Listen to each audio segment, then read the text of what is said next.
sinus et cosinus sont opposés, donc la tangente est négative. Là, le sinus et cosinus sont de même signe, sont négatifs, donc la tangente est positive. Tangente alpha, positive.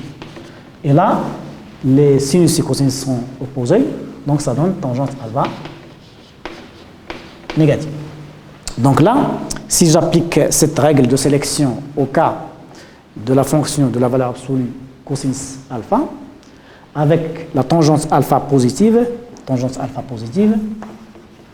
voilà, je vais tracer avec une autre couleur, j'espère que je vais le trouver.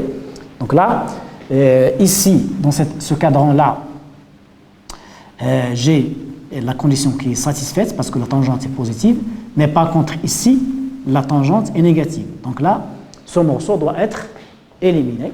Voilà. Voilà, je vais l'effacer. Là, c'est pareil, entre 3pi sur 2 et 2pi. Voilà, entre 3pi sur 2 et 2pi, c'est négatif. Donc là, voilà.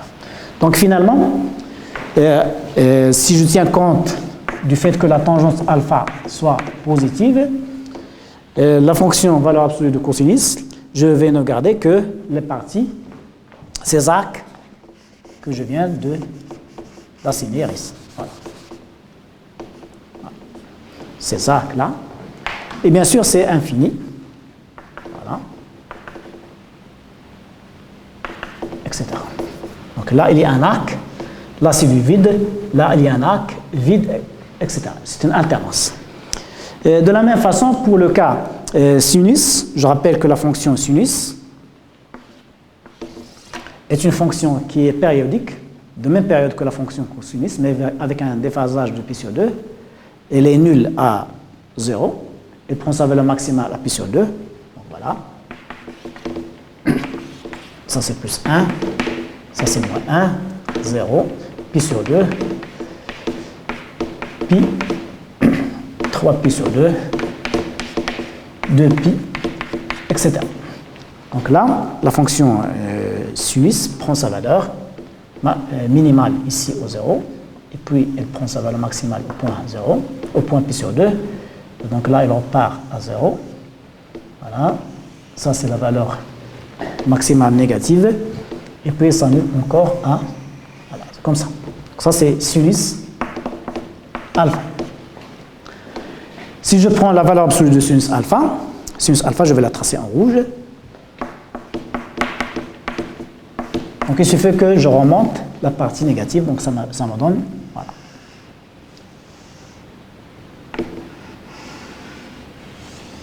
Voilà, etc., etc. Donc là, je vais effacer la partie négative.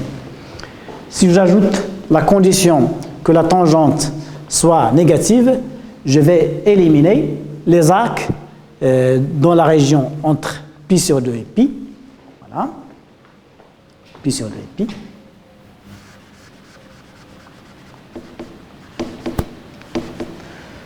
Et entre 3 pi sur 2 et 2 pi. Voilà. Voilà. Donc voilà, la fonction sinus, valeur absolue de sinus alpha avec tangente alpha négative, elle est là. Ce sont des arcs. Voilà.